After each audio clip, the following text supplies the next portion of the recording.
We're here. It's the NBA Emirates Cup quarterfinal round. Let's do our Boyers Not Ballers quarterfinal predictions here.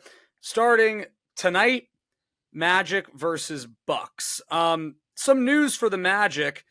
Obliques don't seem to do well in Orlando. Is that fair to say? I don't know if it's the humidity. It's rough. Paolo's obviously missed the last 6-7 weeks or maybe less than that, but he only played like 3 games. Torn right oblique. It was announced this weekend. Franz Wagner. Here goes one more for y'all. Another torn right oblique. He's going to be out at least a month. Honestly, like with injuries like this, uncommon injuries, I tend to think they're going to take a lot longer than you would think. Yeah. And let's just be honest, like the Bucks are playing pretty well as of late. Giannis has been playing like an MVP candidate. Mm-hmm. If they lose this game to the Orlando Magic in the NBA Cup quarterfinals, that's terrible. Like that's a disaster. The Bucks should take pride in this NBA Cup because last season was such a debacle. You want to put on a show. And remember, you got to the NBA Cup semifinals last year. Like you beat the Knicks in the first matchup, and then you made it to Vegas and you lost to the Indiana Pacers. I think you want to at least represent the Eastern Conference. You see the window for you to advance and win the East bracket in the Cup. Why not just go full force? We can beat Orlando. They don't have their 2 best players. Going to run offense through Jalen Suggs. He's good, not an offensive engine. And then you're going to face either the Knicks, who have some deficiencies, or the Hawks, who are a very flawed team in their own right. So I'm picking the Bucks to win this game with the way Giannis is playing, with obviously the Franz and Paolo injuries for Orlando. I still think Orlando could play them well because they have such a strong defensive foundation. And Franz hurts. Losing him hurts. Yeah. Defensively. But the Bucks should win this game. It's devastating for Franz, devastating for you to pick him as an all-star. You were doing your victory lap there, and the injury gods had something to say about that. You want to know what? I don't care. I don't care if he technically doesn't make an all-star team. He's an all-star in my heart, and I am not going to accept that I got that wrong. Because he's an all-star. I don't care. He's an all-star starter. I don't care. I don't care. Don't care. We're a little feisty tonight. I agree, Hen. I'd love for the Bucks to lose to the Magic because, unfortunately, what's going to happen is we're going to, give Giannis and Milwaukee a ton of credit if they win this thing. And as a Bucks hater, I don't want to see that happen. I think Orlando. Well, it's funny too, Hen, because as we laid out last week, the scenarios talking about what the East quarterfinals could have been. Orlando for 3.5 quarters looked like they didn't want to play in the quarterfinals against the Knicks. They were going to lose the point differential. That's how much they were down against the Knicks. They rallied, only lost by 15. At one point, they were down, I think, 37, which would have knocked them out of the NBA Cup. So that was a wee bit concerning. This is pre the Franz injury. So Milwaukee absolutely should take care of business. Damian Lillard has been playing in NBA Cup games in particular really, really well. I don't believe in Milwaukee still, but I think Giannis and Dame have been playing really well.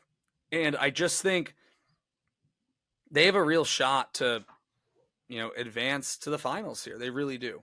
So yeah, we'll see what we get out of them. So are you picking Milwaukee? Official pick? I am. I usually don't like to pick Milwaukee, but even if Franz was playing, I would still pick Milwaukee. I think Orlando, Hen, is just they're still a young team, in my opinion. And I just think with Orlando, they can be a really good basketball team, but their floor can be so low. In that game against the Knicks, they played terribly. So the offensive inconsistencies, I think, still harm that team. And I think, they're a physical team. I think Giannis is going to take at least 14 free throws tonight. Maybe. It's don't forget, Mo Wagner and Giannis have a little bit of a rivalry. Well, no one likes Giannis. No one, and really no one likes Mo Wagner. So Yeah, actually, it's no. yeah. I think more people hate Mo Wagner than hate Giannis, and a lot of guys don't like Giannis. I think Mo might actually be more hated though. Well, you can't really. It's bad for business to say you hate Giannis, but like anyone can say they hate Mo Wagner. I mean, like that's not gonna. Yeah, he's a dick. Like Yeah, watch him play.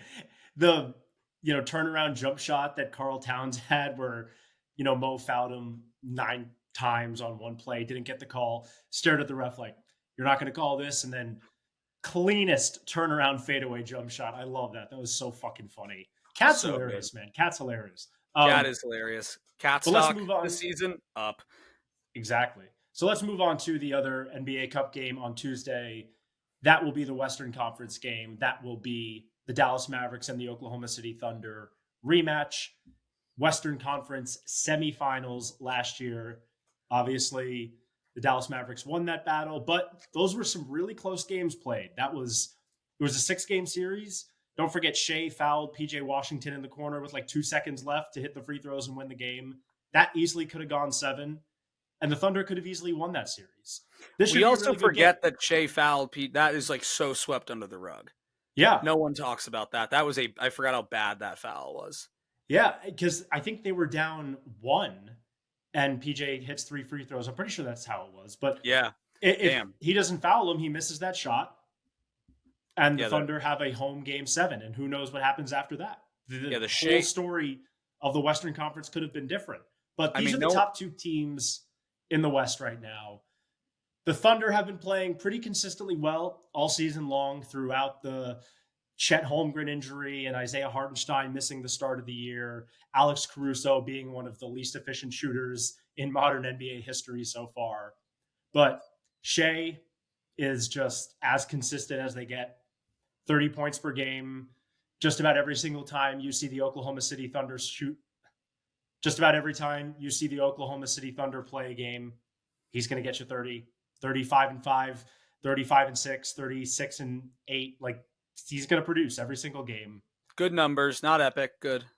Yeah, really. Yeah, for averages, epic, but for individual games, good. By Shea Gilgeous-Alexander standards, who's if the Nuggets keep slipping, sneaky could win the MVP. I've got decent financial stake on Shea being the MVP this season, so got my fingers crossed for that. But this should be a really good game. As I mentioned, Luka hasn't been playing his best, but we all know Luka really likes to show out against certain opponents. I think he really wants to show up against Oklahoma City.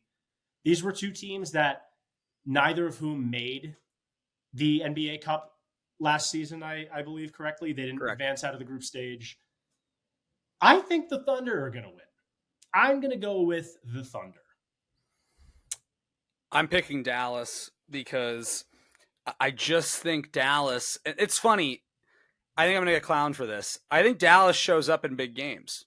And historically to this point in the Shea era, granted, Luka's been in more big games than Shea has, but the Thunder, they didn't flame out, but people were like, oh, they're a young team, they're ahead of schedule, and they got a lot of praise, and a lot of it's deserved, but your 1 seed shouldn't get bounced in the semis, in my opinion. They shouldn't. And Oklahoma City did. And Dallas was a team that a lot of people didn't believe in heading into the playoffs last year, and they proved a lot of people wrong. And I think Luka has a big game gene thing in him.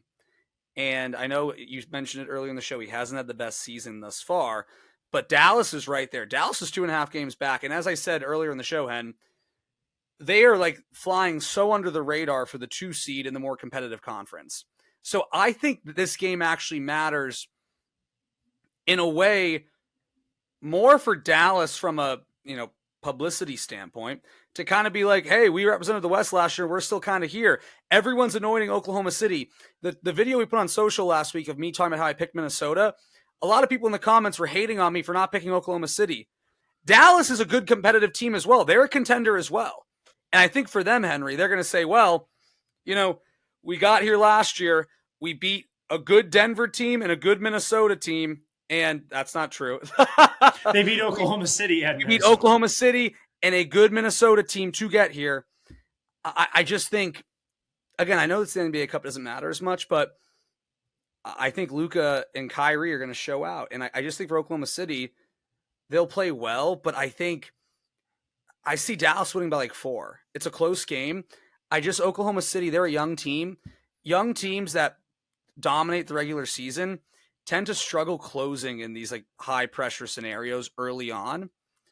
I think Dallas gets it done. I really do. In a close game, like 4 points, like a tight game. But I think Dallas is going to win this one.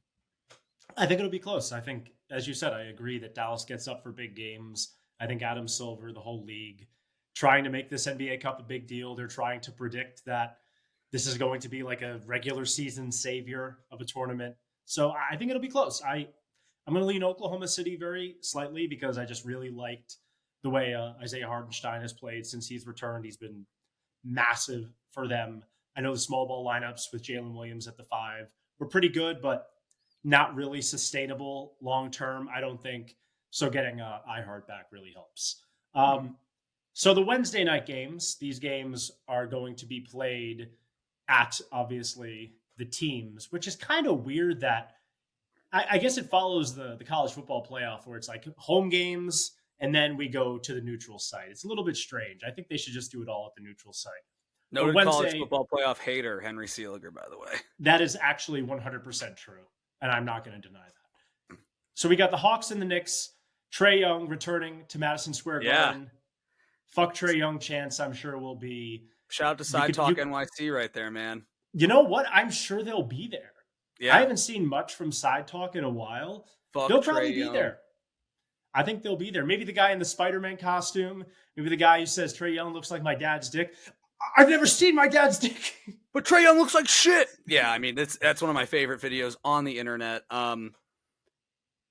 This game, listen, I want the Cinderella run to be over for the Hawks. I think it will be over. I expect the Knicks to win this. And I think this is actually a big game for the Knicks, Henry, because the Knicks, who I would argue got maybe the most coverage of the playoffs last year, the Knicks got so much media coverage, and unfortunately, due to injuries, the team just kind of flamed out, loses to Indiana. Like, a lot of coverage about the Knicks.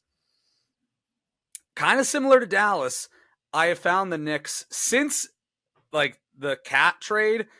I live in New York. We both live in New York. Not a lot of talk about the Knicks, in my opinion. You know, they haven't been as good thus far as a lot of people I think thought they might be. Like, I think a lot of teams were like, oh, it's clearly going to be Boston Knicks. And like the ascension of Cleveland has caught a lot of people off guard, and frankly, rightfully so. So this is a big national game for the Knicks to kind of be like, hey, here's who we are. And for the record, it's really for Karl Anthony Towns, who's having a great year so far, to be like, I know you've memed me a lot in Minnesota, said things about my voice, the meme of me backing into Rudy Gobert, all that stuff.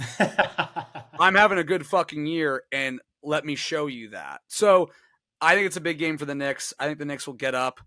I know Atlanta's 13-11. They've won 6 in a row, and I know I said they're a bad team, and you disagreed with me.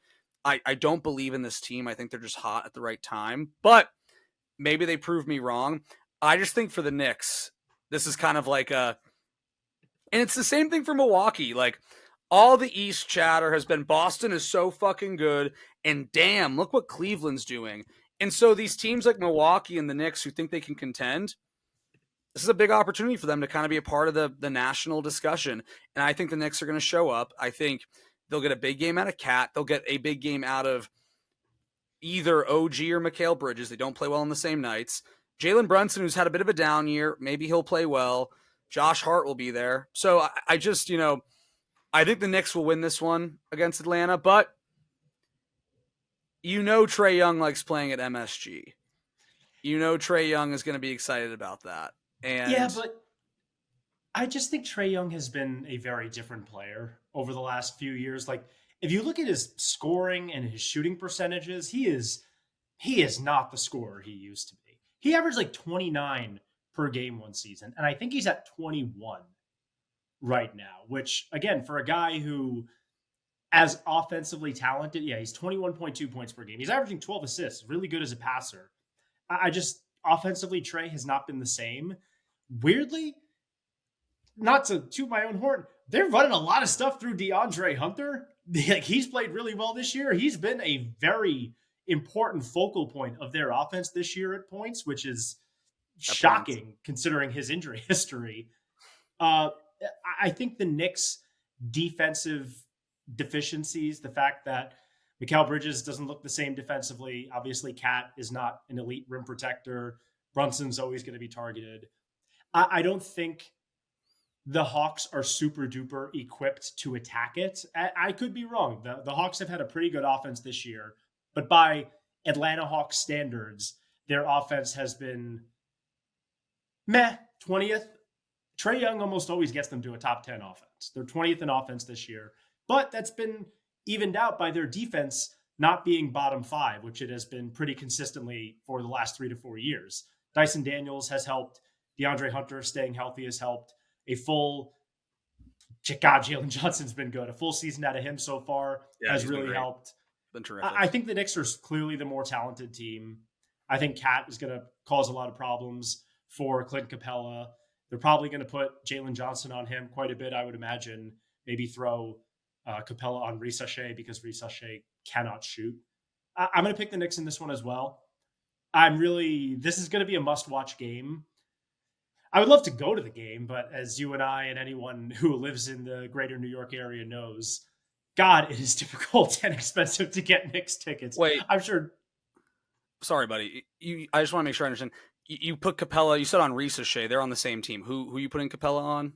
Oh shit, I meant Hart. Sorry. Yeah. Okay. I was gonna say. I was like, who? Because then I was trying to think in my head. No. On the Knicks is Hold the on. Risache comp? No, I meant Towns on Risache. They'll put like OG. Wait, hold on. Yeah, I don't know what I was saying, but what I was trying, I fucked up the teams in my head. Yeah, Clint Capella is going to be guarding Zach Risache out in the corner. I was like, oh, that's weird. Yeah. Yeah. Okay. They'll put Jalen Johnson. That. They'll put Jalen Johnson on Cat. Yeah. And then they'll put Capella on Hart. Capella on Josh Hart. Got it. That makes complete sense to me. Yes. I would not be shocked if they did that. Again, let's see how for real this Atlanta Hawks team is. They've beaten the 2 best teams in the East. Can they beat what a lot of people consider the 3rd best team in the East? We shall see. I don't think so. I think it's pumpkin season in Atlanta, but I've been wrong about numerous things on this show. I might be wrong again, but I feel pretty confident. Knicks by 8. Knicks by 6. Okay. Watch out, man. The East is so bad, and this Hawks team is like okay. The Hawks very well might be like the 5 or 6 seed. That's just how bad the East is. We'll see. We'll see. We'll see. Last game we have Warriors Rockets. I'm just gonna say it, and I said this already on a previous show. The Warriors are winning this whole thing. Like I'm telling you, you have the LeBron marketing materials winning the NBA Cup. Now you need the Steph ones. The NBA is a business. I always say that. Warriors are winning this whole thing, and I would be stunned if Houston wins. Now, let me just say this. I feel less confident than I did probably a week or 2 ago about my Warriors pick. Draymond Green, bad NBA headline right there. Green New Deal. Green New Deal, coming off the bench. Draymond Green going to the bench. ESPN getting a little political there. Houston's good, man. They're good. They're deep. They're well coached. But it's Golden State. You could argue Golden State's deep. You could argue Golden State's well coached. Yes. And I think Steph Curry might go nuclear here. So I'm picking the Warriors. Did you see that stat? I forgot who it was, but a team broke the longest streak of like consecutive losing games against one team earlier this year. So I think now the longest winning streak one team has against another team in the league is Golden State over Houston. Great stat. I think Golden State has beaten Houston like 14 straight times. Remember at the end of last year when Golden State was getting tracked down by Houston after losing Şengün, Jalen Green was playing pretty well, and then they played each other, and that was a huge game at the end. Like a week and a half left in the season. If Houston won, that really would have put them in good position to catch the Warriors and get the 10 seed. And the Warriors, if I recall correctly, blew them out. Yeah. because that's just what the Warriors do. I want Houston to win so badly because I love watching them. I love watching Thompson. I love watching Tara Eason. I know he doesn't play all that much, but Reed Shepard, I really want to see him succeed. Houston's a fun team. They're unbelievably connected defensively. Ime Udoka, such a damn smart defensive coach. He gets such great buy-in. I don't screw it. I'm picking the Rockets. Go Rockets. Even though the Warriors have won 15 straight against them, I'm picking Houston. Yeah. I just don't see it happening. I think Steph Curry gets up for games like this, man. We saw what he did in the Olympics. I would equate the NBA Cup Yeah, environment 14 straight weirdness. games. 14 straight games Yeah. the Warriors have won against the Rockets. I just don't see Steph Curry allowing this team to lose. I just don't. And for Ime Udoka, it's obviously personal because the Warriors' scheme destroyed Ime's defensive scheme with the Celtics in the finals a couple years ago. Now, And if Ime plays drop, they're going to get killed. And he played when he was the Celtics coach. He'd play drop against the Warriors. I don't recall what he did with Houston last year. If they play drop, they're dead. They are dead. can I say this? This is maybe even more added motivation because not only did the Warriors beat his Celtics a few years ago in the finals, if the Celtics win that series, does Ime Udoka still get fired for sexual misconduct? Like, would they fire him?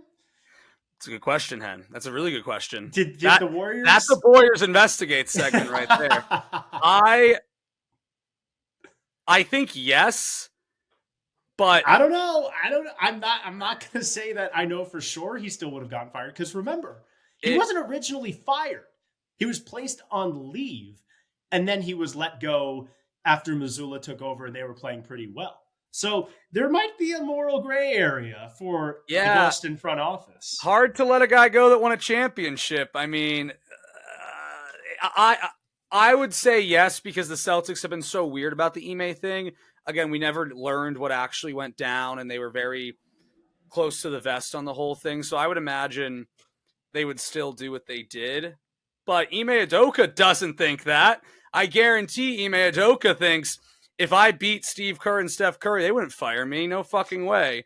And as we said on our show last year when Ime tried to fight LeBron, there's nothing more scary than a guy with nothing to lose. It's Ime Udoka and the Rockets, and I mean this seriously, have nothing to lose. The fact that they're here and they've arrived and they're a good team that rebuilt and signed players that are contributing at the same time. Houston's in a great spot right now. Them being here is a success.